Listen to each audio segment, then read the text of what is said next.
안녕하세요. 오늘의 데일리 뉴스레터에 오신 것을 환영합니다. 1. 결정은 사전에 알려지지 않습니다. 2. 폴란드는 UAE에 충격을 받았습니다. 3. 인도네시아는 이를 깊이 후회한다. 한번 진실을 알아봅시다. 엄청난 한국산 무기들이 등장할 것으로 예상되면서 큰 기대를 모으고 있습니다. 건군 75주년 국군의 날 기념행사가 오는 26일 서울 한복판에서 열리는데 서울 숭례문과 광화문 일대에서 시가행진이 펼쳐집니다. 여기에 고물미사일이라 불리는 현무 5가 처음으로 일반에 공개되고 장거리 지대공 미사일 LSAM도 실물로 대중에게 처음으로 선보일 예정입니다. 그런데 지금 이보다 가장 기대를 모으면서 보는 순간 감격스러울 것이라고 말하는 장면은 한국이 처음으로 만든 한국형 전투기 KF-21이 상공을 나는 모습을 국민들이 보는 순간입니다. KF-21은 아직 개발이 완료되지 않았지만 국군의 날 축하 비행에 등장할 예정입니다. 공군이 선보이는 공중분열에 KF-21이 선두에 선다고 했습니다. 그 뒤로 F-35A, FA-50 등 6종의 21대의 전투기가 편대 비행에 나설 것이라고 했습니다.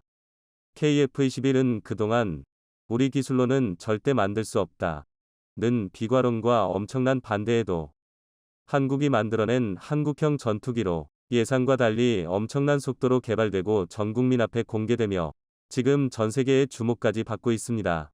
지난해 7월 KF-21 CJ1호기 첫 비행 성공 이후 올해 6월 마지막 CJ6호기가 시연 비행에 성공하면서 내년 상반기로 예정됐던 양산 계약에도 청신호가 켜졌다는 평가가 나오고 있습니다. 이렇게 순조롭게 빠르게 개발되는 것을 우리 국민들은 환호하고 있지만 지금 공동개발국 인도네시아는 당황하는 모습을 감추지 못하고 있습니다. 최근 불거진 KF-21 대당 가격이 F-35보다 비싸다는 지적 이후 논란이 벌어지고 있는데 이 때문에 글로벌 시장에서 가격 경쟁력을 확보하려면 개발비 확보와 더불어 수출 계약이 중요하다고 말하고 있습니다. 그러기에 인도네시아의 분담금 미납 문제가 더욱더 크게 불거지고 있는 가운데 KF-21 공동개발을 노리는 폴란드와 UAE가 미묘한 신경전을 하고 있어서 주목되고 있습니다. 먼저 지난 14일 UAE가 KF-21에 대한 직접적인 협력 의사를 담은 서한을 우리 측 국가안보실에 발송한 것이 확인되었다고 보도되었습니다. 그동안 UAE가 KF-21에 대한 관심을 지속적으로 보여온 것으로 알려졌으나 직접 우리 측에 협력을 요청한 게 확인된 것은 이번이 처음이었습니다. 알려진 바에 의하면 인도네시아가 납부하지 않은 금액을 UAE가 내면서 공동개발국이 되겠다는 것입니다. UAE는 이미 한국과의 공동개발이 얼마나 대단한지를 어떤 나라보다 잘 알고 있는 국가입니다. 2017년부터 일본이 독자 개발에 자랑하던 C2 수송기 도입을 추진하다가 기술적인 문제가 생기자 바로 한국항공우주산업과 함께 다목적 수송기 국제공동개발 사업을 계약했습니다. 총 개발비가 수조 원, 양산비가 수십조 원인데 UAE는 개발비의 상당 부분을 투자하겠다고 말했습니다. 그만큼 한국을 믿을 만한 파트너로 여기고 있는 것입니다. 그런데 UAE가 인리를 제치고 1차 개발에서까지 분담금을 내겠다고 나오자 인리도 당황했지만 폴란드가 조급해진 모습을 보이고 있습니다. 폴란드도 지난해부터 KF-21 개발 과정을 주시하면서 도입을 검토한다고 말했는데 장기간 분담금을 체납한 인도네시아 지분을 인수하고 블록 2부터는 공동개발을 하고 싶다는 의향을 공개적으로 내비쳤습니다. 그런데 지금 자신들이 하고자 하는 자리에 UAE로부터 먼저 제안이 들어왔고 그렇게 되면 폴란드가 궁극적으로 원하는 블록 2 사업도 물 건너갈 가능성이 커집니다. 이미 UAE는 미국에게 F-35 주문이 쉽지 않은 상황에서 러시아의 5세대 스텔스 전투기 체크메이트에 투자해 공동개발하려 했으나 우크라이나 전쟁 장기화로 본사업 추진이 불가능해졌습니다. 이에 스텔스기 보유를 꿈꾸는 UAE는 분명 KF-21 블록 2.3까지도 함께 하려 할 것이기에 폴란드 발등에 불이 떨어진 상황이 되었습니다. 결국 UAE 소식이 나오자 바로 폴란드에서도 중요한 보도가 나왔습니다. 폴란드 군사매체 디펜스24는 부아슈차크 국방부 장관의 말을 빌어 폴란드에 다목적 편대가 2개 더 필요합니다. 라는 제목으로 기사를 게재했습니다. 이번에 폴란드에서 열린 국제방위산업전시회의 신형 장비 계약을 묻자 부아슈차크 국방부 장관은 다목적 항공기로 구성된 최소 2개 편대가 더 필요합니다. 라고 말하며 또한 어떤 종류의 비행기가 될 것인지에 대해 세부적인 작업을 진행하고 있다고 말했습니다. 현재 4개의 회사가 폴란드를 위한 추가 비행기 2개 편대, 즉 32기의 전투기에 대한 계약을 놓고 경쟁하고 있다고 말했습니다. 여기에는 유로파이터 타이푼, F-15EX, F-35A, KF-21 4개의 기종이 거론되었습니다. 그런데 타이푼은 서유럽 생산 라인의 전투기만 신속하게 배송될 수 있어 문제가 있고, F-15EX는 유럽의 설계보다 구매 비용이 더 비싸고, F-35나 F-16은 배송받는데 많은 시간이 걸린다고 했습니다. 이 매체는 KF-21 블록 1은 현재 개발 중이라 제외되지만 장기적인 협력이 고려되고 있다며 의미심장한 말을 했습니다. 결국 이 말은 한국이 KF-21 블록 1개발에 성공하고 블록 2까지 만들어낸다면 이것이 가장 적합한 전투기가 될 것이라고 말하는 듯 했습니다. 즉, 이렇게 되면 32기의 KF-21을 사겠다는 말이었습니다. 하지만 이것이 실현되려면 우선 UAE와 경쟁에 인도네시아가 빠지는 공동개발국의 자리를 점하는 것이 먼저입니다. 인도네시아도 지금 UAE의 제만을 집중 보도하며 인도네시아 매체 조나자카르타는 지난 14일 UAE가 투자 비용을 즉시 지불하겠다고 통보한 것이 매우 놀랍다라고 표현했습니다. 재밌는 것은 얼마 전까지만 해도 인도네시아는 한국이 KF-21을 공동 개발하면서 핵심 기술인 AESA 레이더 기술을 안 주는 게 문제라고 했습니다. 실제로 인도네시아 정부는 현지 언론을 통해 한국의 합의 내용과 달리 AESA 레이더와 적외 선탑색 추적 장치, IRST 등 첨단 핵심 기술 이전에 인색하다는 내용의 언론 플레이를 해왔습니다. 이들은 한국이 기술 이전 약속을 이행하지 않고 파트너인 인도네시아를 비난하기 때문에 지불이 늦어진 것이 분명하다 라고 말하기도 했습니다. 하지만 당초에 공동개발에 대한 계약을 체결하면서 이 기술을 주는 내용은 없었습니다. 그럼에도 생패를 부리는 인도네시아는 지난 4일 한국이 주지 않는 AESA 레이더를 중국에서 사서 J-20A4 레이서를 탑재한다는 보도까지 했습니다. 조나자카르타는 한국이 기술 이전 약속을 이행하지 않으면 인도네시아는 KF-21 대신 중국산 5세대 J-22 AESA 레이더 기술을 채택할 수 있다며 중국 카드를 꺼내들었다는 것입니다. 하지만 한국에서 UAE와 폴란드가 인도네시아를 대체하려 한다는 소식이 나오자 인도네시아가 당황하는 듯한 기사를 연이어 내놓고 있습니다. 조나자카르타는 14일 UAE 논란 해결 및 KF-21 보라매에 대한 인도네시아의 부채를 한국에 지불하기 위해 기관 설치라는 제목의 기사를 긴급 보도했습니다. 인도네시아 측이 6월 30일까지 약속한 미납금 납부 계획을 통보하지 않았는데 UAE가 KF-21에 직접 협력하겠다는 서한을 보내는 것뿐만 아니라 한국의 KF-21의 미납된 분담금을 갚기 위해 기관까지 설치한다고 것입니다. 결국 인도네시아의 태도가 달라지지 않는다면 한국 KF-21에 그려진 공동개발국의 국기가 조만간 달라질 것으로 보이고 있습니다. 인도네시아는 자신들이 선택한 4세대 전투기 라팔과 F-15EX를 구매한 것이 현명한 선택이라며 폴란드도 한국산이 아닌 F-15EX 도입을 검토해야 한다고 주제넘는 훈수를 두었습니다. 일각에서는 이러한 인도네시아는 동남아와 중동의 많은 국가들이 원하는 스텔스 전투기를 결코 보유하지 못할 것이라고 말하고 있습니다. KF-21 블록 1은 4.5세대라 불리며 사실상 맘만 먹으면 스텔스 기능을 제대로 넣을 수 있다고 말하고 있습니다. 블록 3에서는 마하 2 이상의 완전한 F-22 수준의 스텔스기로 만들겠다고 했는데 블록 1.2에서 그렇게 하지 못한 이유는 미국의 눈치를 봐야 했기 때문이라는 시각이 있습니다. KF-21N은 미국산 엔진을 쓰기 때문에 당장 미국 전투기 수출의 경쟁자가 될 수도 있어 이를 쉽게 허용할 리가 없을 것이라고 했습니다.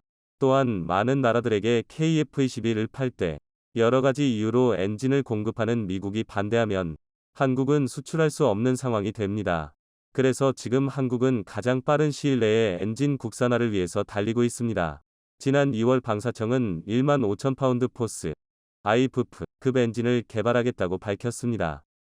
국기연은 현재 방사청이 개발하고 있는 무인기용 엔진의 성능 개선 연구가 뒷받침된다면 1만 IVF급 엔진 개발도 가능하다며 1만 LVF급 엔진은 2만 5000LBF급 엔진까지 확장이 가능하고 1만 5000LBF급 엔진 개발에 성공한다면 4만 LVF급 엔진 개발도 노려볼 수 있다고 내다봤습니다. 현재 KF-21에 탑재된 F414-400K 엔진의 최대 추력은 2만 2000LBF이기에 무인기용 엔진이 먼저 성공한다면 KF-21에 달 수 있는 엔진도 우리 손으로 만들 수 있다는 것입니다. 그동안 전투기 엔진은 미국과 영국의 독점 시장으로 개발하기가 쉽지 않다고 했습니다. 고출력의 엔진 기술을 개발하는 것도 어렵지만 일각에서는 한국이 엔진 개발에 쓰는 돈과 인력이 선진국에 비할 수가 없기 때문이라고 했습니다. 하지만 이제 정부와 군, 그리고 엔진 시장에서 국산화를 이뤄낸 한국의 대기업들이 뛰어들고 있습니다. 지난 40여 년간 9,800대의 항공 엔진을 생산하고 누리호 엔진을 전량 담당했던 한화에어로스페이스가 항공 엔진 핵심 소재 국산화에 나섰습니다. 한화는 지금 KF-21의 심장 미국산 F414 엔진을 생산하고 있는데 이를 통해 앞으로 KF-21에 들어가는 한국산 엔진 개발까지 하겠다는 것입니다. 또한 발전용 가스터빈 국산화에 성공한 두산에너지빌리티가 사업 영역을 확장해 항공용 가스터빈 엔진에 도전하고 있습니다. 먼저 무인기 가오리에 들어갈 항공용 가스터빈 엔진이 목표인데 이것이 성공하면 유인기까지 노릴 전망입니다. 미국은 지난 2015년 한국이 KF-21을 만든다고 하자 핵심 4개 기술은 줄 수 없다고 했습니다. 미국 록히드 마틴은 한국을 무시하며 절대 하지 못할 것이라고 했지만 한국은 불과 7년 만에 이를 해냈습니다. 미국 록히드 마틴 기술자들은 한국의 KF-21 개발에 처음에는 실현이 어려운 프로그램이라고 말했다가 한국에 와서 조립 공장 현장을 보고서는 미라클이라고 했습니다. 한국의 전투기 개발 과정을 보는 폴란드를 비롯한 중동과 동남아 나라들은 과거 한국이 전투기 엔진을 못 만들었던 이유를 한국이 아직 제대로 시작하지 않아서라고 말하고 있습니다. 이제 한국은 전투기 엔진 개발을 시작했습니다.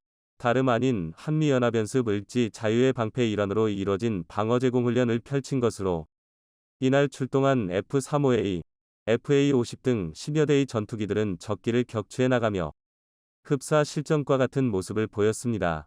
우리 군에 따르면 이번 훈련에는 공군 제20 전투비행단 등 8개의 비행부대가 참가해 아군과 적군으로 나뉘어 임무를 수행했으며 다수의 방공관제대대와 미사일 방어대대도 참가했습니다. 특히나 우리 공군 방어제공훈련에 동원된 F-35, F-15K 편대와 FA-52 연합훈련이 완벽히 합을 이뤄 임무를 수행한 모습이 매우 인상적이었다는 평가인데요. 실제로 외신에서도 FA-50과 F-35의 합동훈련 소식에 대해 비중 있게 보도하면서 남다른 관심이 있다는 사실을 드러냈습니다. 유라시안 타임스는 FA-50과 F-350I 불안 핵미사일 위협에 공동 대응하기 위해 한미 합동 군사훈련을 진행했다며 전투 경험이 없음에도 불구하고 FA-52 합동훈련에 참여한다는 건 뛰어난 성능을 보유하고 있다는 것과 추후 실전에서 사용될 가능성이 매우 높다는 사실을 보여준다고 평가했습니다. 이런 상황에 최근 폴란드에서는 연말까지 FA-50을 추가 도입한다는 소식을 알려오며 폴란드 공군이 보유한 미그-29를 FA-50으로 빠르게 대체할 것임을 알려왔는데요. 실제로 지난 22일 마리우시 브와슈차크 폴란드 국방장관은 자신의 트위터 계정에 폴란드 공군을 위한 FA-50 이 대가 바르샤바에 방금 착륙했다 며 연말까지 8대의 전투기를 추가로 들여올 것이라고 밝혔습니다. 그는 폴란드 군을 위한 새로운 장비들의 인도 속도가 늦춰지지 않고 있다고 강조했습니다. 이번에 브와슈차크 국방장관이 밝힌 대로라면 폴란드 군은 연말까지 총 12대의 FA-50을 보유하게 될 것으로 보입니다. 이렇게 브와슈차크 국방장관이 FA-50 전력을 미리 자신있게 말할 수 있는 건 한국의 놀라운 생산 속도 때문인데 실제로 한국은 폴란드와 계약했던 방산 무기들을 제때에 납기하면서 두터운 신뢰를 형성했습니다. 폴란드 입장에서는 벨라루스를 동해 러시아가 압박을 가하고 있는 상황에서 한국의 빠른 생산 속도 덕분에 부족한 전력을 언제 보충하고 투입할 수 있을지 미리 계획할 수 있어 무한한 애정을 보내고 있는데요. 실제로 이런 이유로 브와슈차크 국방장관은 FA-50GF의 연내 배치 계획이 차질 없이 진행될 거라고 연신 강조하고 있는 중으로 폴란드 공군에서도 누구보다도 FA-50을 적극 홍보하고 있다고 합니다. 브와슈차크 국방장관은 21일 열린 FA-50 공개 행사에서도 현지 기자들과 만나 FA-50GF2기를 인수했으며 연말까지 추가로 10기가 도착할 예정이라고 밝혔었습니다. 앞서 KAI와 총 48기의 FA-50 공급 계약을 체결한 폴란드는 올해 말까지 FA50GF 12기를 받기로 돼 있었는데 매달 2에서 3대2 FA50가 폴란드로 향할 거란 이야기입니다. 이에 앞서 KAI는 지난달 FA50GF1, 2호기를 출고하고 폴란드 공군에 인도를 완료했는데요. 이렇게 인도된 FA50은 지난달 마인스크 마조비에츠키 제23 전술항공기지에서 시험 비행을 진행했으며 폴란드 국군의 날 행사에도 주축으로 참여해 미그-29와 함께 비행하며 성공적으로 신고식을 치렀습니다. 부하슈차크 국방장관은 오매물만 기다렸던 FA50GF를 인도받고 나서 소련제 항공기보다 몇 배는 더 낫다. 고입이 닳도록 칭찬하기에 바빴습니다. 그러면서 그는 폴란드 정부는 기록적인 속도로 소련시대 군용기를 FA50과 같은 서구 장비로 교체하고 있다. 며 FA50의 우수성을 우회적으로 자랑했습니다. 실제로 앞서 개최된 폴란드 국군의 날 행사에서는 미그-29가 떠나고 FA500I 들어온다는 의미의 비행쇼를 선보이며 전력교체를 폴란드 국민들에게 대대적으로 알렸는데요. 이날 폴란드 공군은 미그-29를 FA50과 함께 비행하는 모습을 드러내고 난 뒤 미그-29가 먼저 편대를 이탈하면서 FA50로 교체되는 퍼포먼스를 했습니다. 앞서 한국에서 비행 훈련을 받고 이번 행사에서 FA50을 직접 조종하게 된 폴란드 야첵 스톨라렉 소령은 이전에 비행한 미그-29보다 FA50의 기술이 더 뛰어나다고 놀라움을 드러냈습니다. 그는 FA50의 비행 범위와 성능은 기대를 훨씬 넘어섰다. 며 FA50은 인체공학적으로 설계되어 있는 등 조종사들이 임무를 완벽하게 완수할 수 있도록 하는 최적의 기체라고 평가했습니다. 그런데 일각에서는 FA50GF0I 다른 전투기들에 비해 무장이 약한 것 아니냐는 주장이 나오고 있는데 FA50GF를 도입한다고 하더라도 폴란드 공군이 전술적으로 이용할 수 있을지 의문이라며 폴란드에 인도된 FA50GF는 타-50 전술입문 훈련기 블록 II를 토대로 만들어졌는데요. 기촌과 공대공 공대지 무장을 기본으로 탑재하며 FA50에 장착된 통합정밀직격탄을 비롯한 정밀유도 무기를 운용할 수 있습니다. 레이더 경보 수신기 등을 장착해 적군으로부터 항공기를 보호하는 능력을 높였으며 야간 임무 수행도 가능한 것으로 전해집니다. 그런데 FA50GF의 경우 폴란드가 우크라이나에게 미그-29를 공유하면서 전력 공백을 빠르게 메우기 위한 목적이 가장 컸기에 상대적으로 무장이 약할 수 있지만 앞으로 폴란드에 공급할 FA50 페타리터-은 블록 20 버전으로 이런 쓸데없는 걱정을 하지 않아도 될 것 같은데요. 실제로 폴란드 공군의 요구를 반영한 FA50 페타리터-은 AESA 레이더인 팬텀 스트라이크를 탑재하며 공중급유 기능과 더불어 정밀 유도무기 등을 운용하는 능력도 갖출 전망입니다. 실제로 KAI는 FA5OPL에 대해 F-16 이상의 성능을 갖출 것이라고 밝혔습니다.